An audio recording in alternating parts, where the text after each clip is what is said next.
స్కూళ్ళకి ఎందుకు పంపిస్తారు? చిన్నప్పటి నుంచి ఎందుకు చదువుకోమంటారు? భవిష్యత్తులో మనం ఎలా బ్రతకాలో గ్రౌండ్ లెవెల్ రియాలిటీ తెలియజేస్తూ మనకు అవసరమైనటువంటి నేర్పడం. Social, science, Telugu, English, Hindi, లెక్కలు ఇవన్నీ జీవితంలో అవసరం.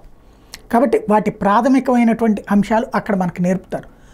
అందులో నైతికత అన్నటువంటిది కూడా ఒక పాయింట్, మోటివేషనల్ థింకింగ్ అన్నటువంటిది కూడా ఒక పాయింట్.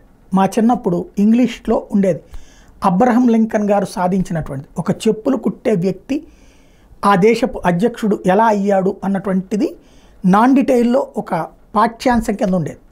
మేము అప్పుడు 5 మార్కుల ప్రశ్నకి అలాగే 2 మార్కుల బిట్స్కి 2 బిట్స్కి ఆన్సర్ చేసాం ఆ రోజుల్లో.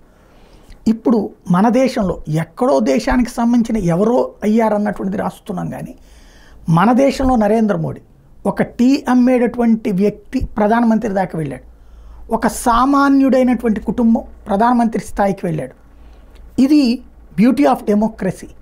ఒక సాధారణమైనటువంటి వ్యక్తి, తనకి తానుగా ఛాయ్ అమ్మినటువంటి వ్యక్తి ప్రధానమంత్రి అయ్యాడు. ఇది స్ఫూర్తివంతమైన ప్రయాణమే కదా.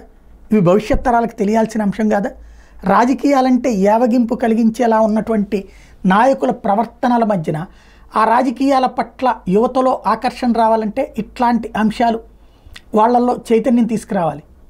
పాజిటివ్ సిగ్నల్ కోసమైనా మోడీ లాంటి వాళ్ళ పాఠ్యాంశాల్లో పెట్టడం బెటర్. మోడీ లాంటి వాళ్ళ చరిత్ర